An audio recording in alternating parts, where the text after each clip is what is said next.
Hi everyone. तो this is I think 11th part of question and answer video in 3 days वाला जो series हमने शुरू किया था। तो एक्चुअली ये वीडियो मुझे कल को डालना था, पर कुछ हेल्थ इश्यूज़ के कारण से मैंने वीडियो रिकॉर्ड भी नहीं कर पाया, तो कल डालना पॉसिबल नहीं हो पाया। अभी भी थोड़ा हेल्थ इश्यूज़ है, पर थोड़ा कल से बेहतर दिन हो रहा है, तो इसलिए मैंने सोचा कि बना ही दो बोल के। तो हमें यहाँ पे देख सकते हैं कि 10 इंसान का रेस्पॉन्स देखने को मिला है। ठीक है, चलो एक एक करके देखते हैं। फर्स्ट अशोक दादा नाहरलगन से, एमबीए का सिलेक्शन लिस्ट कब तक आ जाएगा? एमबीए का आ भी गया होगा, मैंने चेक नहीं किया है। आप सकने से आरजू का जो ऑफिशियल वेबसाइट से जाके चेक कर सकते हैं, और कैसे चेक करना है उसके ऊपर भी मैंने वीडियो बना के रखा हुआ है, तो आप उसको देख के, अगर आपको नहीं पता है कैसे चेक करना है तो आप उस वीडियो को देख के आप चेक कर सकता है। ठीक है, और मैं भी बाद में कोशिश करूँगा चेक करके अपडेट करने की। मेरा हेल्थ इश्यूज़ हो रहा है, तो जिसके कारण से कुछ भी चेक और अपडेट नहीं कर पाया। ठीक है, चलो नेक्स्ट पे जाते हैं। नेक्स्ट में नीम नाहरलगन से, हॉस्टल के लिए अप्लाई कैसे करेगा? गर्ल्स एंड बॉयज़ का हॉस्टल मेरिट लिस्ट अलग अलग से आउट होता है क्या? हॉस्टल इनटेक कैपेसिटी कितना होगा? चलो, हॉस्टल के लिए अप्लाई एक्चुअली पहले क्या होता था कि जब अब जो मेन एडमिशन जब प्रोसेस होता है, जब आप सिलेक्शन हो जाने के बाद, फिर आपका जो डॉक्यूमेंट्स वेरिफिकेशन सब कुछ हो जाने के बाद, फिर आप एडमिशन आगे कर लेता है। उसके बाद फिर आपको डिपार्टमेंट से फॉर्म लेके फिल करके सबमिट करना होता था। तो इस बार हमने जब ऑनलाइन फॉर्म फिल कर रहा था, तो उसमें उसमें हमने प्रोसेस में देखा कि वहाँ पे हॉस्टल के लिए भी कुछ ऑप्शन था। तो इस बार थोड़ा बहुत चेंजेस हो सकता है। ठीक है, पर श्योर से नहीं कह सकता, पर आप एक बार वंस एडमिशन हो जाने के बाद ही आपको पता चलेगा कि एग्जैक्टली क्या प्रोसेस रहेगा। और गर्ल्स एंड बॉयज़ का साथ में, एक्चुअली में मतलब साथ में आता है, डिपार्टमेंट वाइज साथ में आ जाता है। और इनटेक कैपेसिटी का बात करने से, मैंने ऑलरेडी एक वीडियो बना के रखा हुआ है आरजू का हॉस्टल के ऊपर, तो आप एक बार उसको देख सकता है कि, क्योंकि मुझे फ़िलहाल याद नहीं है। आरजू में लगभग 15 हॉस्टल्स है, और उसमें फिर अलग अलग टाइप ऑफ हॉस्टल्स है, और उसमें अलग अलग नंबर्स ऑफ इनटेक कैपेसिटी भी है। तो आप एक बार देख लीजिएगा। ठीक है, उस वीडियो को आप एक बार देख लीजिएगा। चलो नेक्स्ट है मिंटो लिखावाली। ऑनेस्टली ये थोड़ा अनफेयर नहीं है क्या? बाकी डिपार्टमेंट में इतना सारा सीट्स, और इंग्लिश पीजी में एसटी के लिए सिर्फ 36। एटलीस्ट अरुणाचल का एक लौता यूनिवर्सिटी होना चाहिए सीट। बाकी डिपार्टमेंट में टिक टाक है। बाकी लोग इतना कमती कमती होके मिल गया। हम और मेरा दोस्त लोग 80, 99, 77 होके नहीं मिला। आपको नहीं लगता है थोड़ा अनफेयर है हम लोग के लिए? देखो, सबसे पहला बात तो 36 फॉर एसटी जो कम नहीं है, और बाकी में भी इतना ही होगा, और कुछ कुछ में तो इससे भी कम होता है। तो टोटल जितना इनटेक कैपेसिटी है, उससे फिर अलग अलग कैटेगरी के लिए सीट को डिवाइड किया जाता है, और एसटी के लिए 36 जो कम नहीं है एक्चुअली में। और हर डिपार्टमेंट का फिर क्या होता है कि अपना अपना एक होता है, तो अपना खुद का एक कट ऑफ होता है, अपना खुद का एक मतलब बाकी डिपार्टमेंट के साथ में आप जो खुद का डिपार्टमेंट को कंपेयर नहीं कर सकता है। ठीक है, क्योंकि बाकी डिपार्टमेंट में कम कम मार्क्स होने से भी जितना इनटेक कैपेसिटी है उस हिसाब से इंसान लोग आया होगा, या फिर उसमें कंपटीशन बहुत कम रहा होगा। ज़्यादा होने से भी उसमें मार्क्स ज़्यादा कैरी नहीं करने वाला नहीं था होगा, तो जिसके कारण से मिल गया होगा।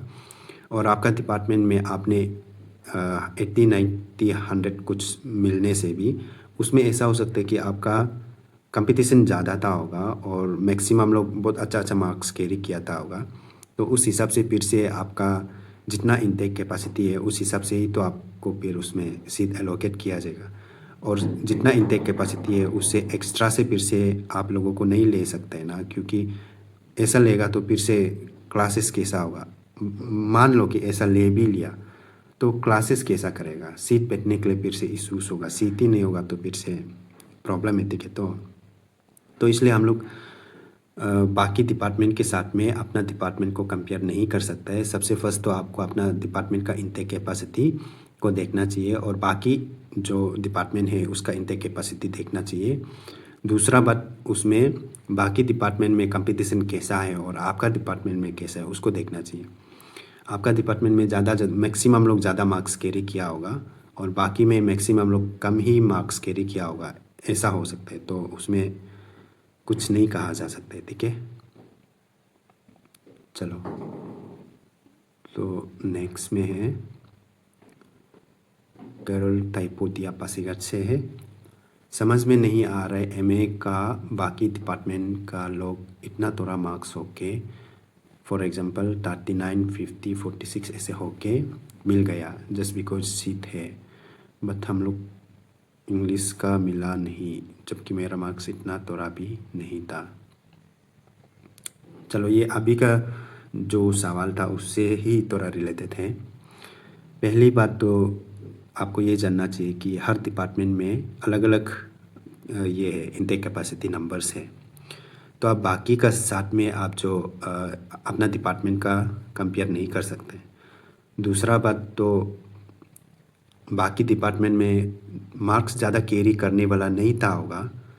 तो अगर मान लो कि पॉलिटिकल साइंस डिपार्टमेंट में जितना भी उसमें एप्लीकेंट आए वो लोग में से कोई भी अगर 10 भी मार्क्स नहीं ला पाए, बोलने से भी वो लोग को एडमिशन लेना ही पड़ेगा, क्योंकि सीट को फिर से वैकेंट नहीं छोड़ सकते। तो चाहे आप 1 मार्क लिया है, ऐसा होने से भी सीट है तो मतलब एडमिशन ले लेगा, ठीक है, ऐसा होता है। और आपका डिपार्टमेंट जैसे कि इंग्लिश में हो गया, इंग्लिश में आपने चाहे आप 100 ले लिया हो, चाहे आप 200 ले लिया हो, लेकिन मैक्सिमम इंसान जो आपका 250 प्लस 300 ऐसा कुछ मार्क्स लिया है बोलने से, तो अब 200 मार्क्स लिया है बोलने से भी अगर सीट फुल हो गया तो आपको नहीं लिया जा सकते। तो उस चीज़ को आपको थोड़ा समझना पड़ेगा, ठीक है। बाकी में अगर कम कम होके लिया गया है तो उसमें कंपटीशन कम रहा होगा, मैक्सिमम लोग मार्क्स कम कैरी किया होगा, ज़्यादा कैरी करने वाला नहीं था होगा, और कट ऑफ जो उसमें बहुत लो था होगा, ऐसा होगा। और आपका डिपार्टमेंट में कट ऑफ ज़्यादा हाई हो गया होगा, मैक्सिमम लोग अच्छा अच्छा मार्क्स कैरी किया होगा, वो हो सकता है, ठीक है। चलो, नेक्स्ट में है लिली में जो टूटिंग से। हमको लगा था कि बाकी डिपार्टमेंट इतना थोड़ा मार्क्स से मिल गया, हमको भी मिलेगा होगा, पर इतना अनफेयर सीट्स लिमिटेड के कारण कंपटीशन हाई कर दिया। उसमें हमारा क्या गलती, एक ही यूनिवर्सिटी है, यहाँ तो होना चाहिए ना। एंड ये भी अभी का वही शायद इंग्लिश वाला का ही है, लग रहा है हमको। तो वही है, मतलब अभी सीट जो है कि इनटेक कैपेसिटी अगर बहुत कम होके है तो लिमिटेड इनटेक कैपेसिटी है, तो उसमें डिपार्टमेंट वाला भी कुछ नहीं कर सकता है, ठीक है। आप जो हायर अथॉरिटी को मिल करके कुछ रिप्रेजेंटेशन वगैरह दे करके इनटेक कैपेसिटी को बढ़ा सकता है, और इनटेक कैपेसिटी जितना है उतना ही लेगा। डिपार्टमेंट वालों भी इसमें कुछ नहीं कर सकते। डिपार्टमेंट वाला तो क्या ही करेगा इसमें, मतलब इनटेक कैपेसिटी जितना है उस हिसाब से बस लिया गया है और लेता है। और प्रोटेस्ट वगैरह का मैं तो कुछ आइडिया नहीं दे सकेगा, और प्रोटेस्ट वगैरह करने से भी आप ज़्यादा से ज़्यादा इनटेक कैपेसिटी को बढ़ाओ करके बोल सकते हैं, और इनटेक कैपेसिटी बढ़ाने में भी बहुत लंबा टाइम लग जाएगा, क्योंकि हर चीज़ जो आप अभी जस्ट बोला है तो वो अभी हो जाएगा, ऐसा नहीं होता। हर चीज़ जो एक प्रोसीड्यूर से मतलब गुजार के जाना पड़ता है। इवन आप प्रोटेस्ट भी कर लिया और आपका प्रोटेस्ट सक्सेसफुल भी हो गया, ऐसा होने से भी ये टाइम लग जाएगा, ठीक है। आपका डिपार्टमेंट में जितना इंटेक कैपेसिटी, आप उसको इंटेक कैपेसिटी को बढ़ाओ करके प्रोटेस्ट कर सकते हैं। तो अगर उसको एक्सेप्ट भी कर लेते हैं बोलने से साल जैसा तो लग ही जाएगा टाइम। यू मतलब चलो मुंह से इंटेक कैपेसिटी बढ़ा देगा बोलने से भी, तो वो प्रैक्टिकली में इम्प्लीमेंट होने में कितना टाइम लगेगा। सबसे फर्स्ट तो आपका क्लासरूम को एक्सटेंशन करना पड़ेगा, सीट आगे तो उसमें अवेलेबल कराना पड़ेगा ना, तो उसके लिए टाइम लग जाएगा। ठीक है, नेक्स्ट पे है रूपंजन सोमे आसाम से। Merit list of RGU got out. I have been asked to pay the retention fee for the seat. Retention fee के लिए अलग से वीडियो एक्चुअली बनाना ज़रूरी नहीं रहेगा। एक्चुअली मेरा हेल्थ भी थोड़ा इश्यूज हो रहा है, तो रिटेंशन के लिए आप जो जहाँ पे अप्लाई किया था, ठीक है, जहाँ से आप जो ऑनलाइन अप्लाई किया था स्मार्ट पोर्टल से, वहीं पे आपको लॉगिन करके आपको उसमें पे का ऑप्शन आएगा, तो वहाँ से आपको डायरेक्ट पे करना होता है। अगर अभी तक आपका नहीं आया है तो आ जाएगा। आपको ऑप्शन पे करने का ऑप्शन दिखाई नहीं देने से आप लॉगिन करते रहो बीच बीच में, तो बाद में आ जाएगा। ठीक है, सबका एक साथ डायरेक्ट ऑप्शन आएगा ऐसा नहीं होता है।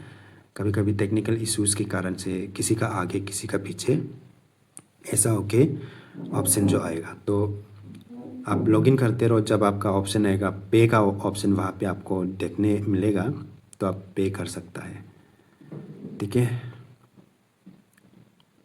चलो नेक्स्ट पे है पासीघाट से नुंगी। हम CUET PG में 75 स्कोर किया है डिपार्टमेंट पोल साइंस, तो हमको RGU में सीट मिलने का कोई चांस है क्या? फिलहाल तो मैं कुछ भी नहीं बोल सकेगा। ठीक है, क्योंकि समय समय का बात होता है, और कभी कभी इंसान ऐसा होता है कि आपका डिपार्टमेंट में बहुत सारा अच्छा मार्क्स कैरी किया है, मैक्सिमम 100+ कैरी किया है बोलने से, तो आपको मिलना मुश्किल हो जाएगा। और मैक्सिमम लोग आपका 50-60 के आसपास किया है बोलने से तो आपको मिल जाएगा ऐसे। तो टाइम का बात होता है, समय समय का। लेकिन 75 तो अच्छा मार्क्स है, पर फिलहाल मैं कुछ नहीं बोल सकेगा। ठीक है, पाब्लो एस्कोबार। जब भी मेरा गूगल फॉर्म को फिल करें, कृपया करके अपना नाम को अच्छा से डालने से बहुत मेहरबान रहेगा। अदरवाइज़ ऐसा उल्टा सीधा नाम वाला चीज़ें को मैं बाद में स्किप करूँगा। ठीक है, other department are showing the students CUET score weightage marks plus waiting list. English department there is no sign of CUET score, weightage and waiting list. ये बात तो हमको भी लगता है कि सब डिपार्टमेंट को CUET में स्टूडेंट ने कितना मार्क्स लिया है उसको शो करना चाहिए, किसको कितना वेटेज मिला है वो भी शो करना चाहिए, और इवन वेटिंग लिस्ट को भी शो करना चाहिए। और ये बहुत बड़ा सवाल है कि कुछ डिपार्टमेंट जो ऐसा शो नहीं करता है। मैं खुद भी हैरान हूँ कि ऐसा क्यों करते हैं लोग। ना इसमें कुछ दाल में कुछ काला है कि क्या है, ना जो उस लिस्ट को बनाता है वो ज़्यादा लेजी हो गया कि वो सब चीज़ को करने मन नहीं होता है। ये चीज़ तो मैं खुद भी काफ़ी बार सोचता हूँ कि ऐसे कैसे हो सकता है। बाकी डिपार्टमेंट तो अच्छा से, मेरा पर्सनल एक्सपीरियंस का हिसाब से हिस्ट्री डिपार्टमेंट बहुत ही ज़्यादा अच्छा से मतलब शो करता है। हिस्ट्री डिपार्टमेंट से बेहतर अभी तक मैंने RGU में इससे रिलेटेड में जब भी देखने से हिस्ट्री डिपार्टमेंट बहुत अच्छे से ये करते हैं, प्रोवाइड करते हैं। मतलब पूरा 100% ट्रांसपेरेंसी उसमें देखने को मिलता है। बाकी कुछ डिपार्टमेंट है जो मतलब कुछ शो ही नहीं करते, बस प्रोविज़न ये इंसान लोग सिलेक्टेड थे, शॉर्ट लिस्ट थे करके बस दिखाता है। उसमें कोई CUET में कितना मार्क्स लिया है, वेटेज कितना मिला, वो सब शो नहीं करता है। तो ये कहीं ना कहीं गलत तो है, हमको भी लगता है। और अब मेल करने से रेस्पॉन्स नहीं करेगा। इफ़ पॉसिबल आप डिपार्टमेंट में जाके डायरेक्ट बात करने से ज़्यादा अच्छा रहेगा। और ऐसा इश्यूज़ के लिए एक दो इंसान नहीं बल्कि थोड़ा ग्रुप में जाके बात करने से भी ज़्यादा वेटेज रहेगा हमको लगता है। एटलीस्ट मतलब 10-15 जैसे इंसान साथ में जाके बात करता तो ज़्यादा बेहतर होता। एक दो इंसान जाके बात करने से इतना रेस्पॉन्स भी नहीं मिलेगा होगा, और ईमेल का तो बिल्कुल नहीं होगा, बेकार है, उसको नहीं करने से भी होगा। अगर आपको हाँ जानना ही है ऐसा होने से आप 10-15 इंसान लोग मिल करके जाके बात कर सकते हैं। और ये हमको भी लगता है कि this is kind of unfair. इंसान को मतलब स्टूडेंट को हक ही नहीं है कि कौन कितना मार्क्स कैरी किया है। तो इसमें पूरा मतलब बैकडोर एंट्री होने का भी चांसेस दिखता है। तो इसलिए स्टूडेंट्स लोग ग्रुप में जाके बात करके देख सकते हैं। मुझे भी ये कहीं ना कहीं गलत लगता है। और जब हम ये सब चीज़ को देखने से हिस्ट्री डिपार्टमेंट का बहुत ज़्यादा अच्छा से प्रोवाइड करता है। जहाँ तक मेरा ऑब्जर्वेशन के हिसाब से हिस्ट्री डिपार्टमेंट बहुत ज़्यादा अच्छा से प्रोवाइड करता है। ठीक है,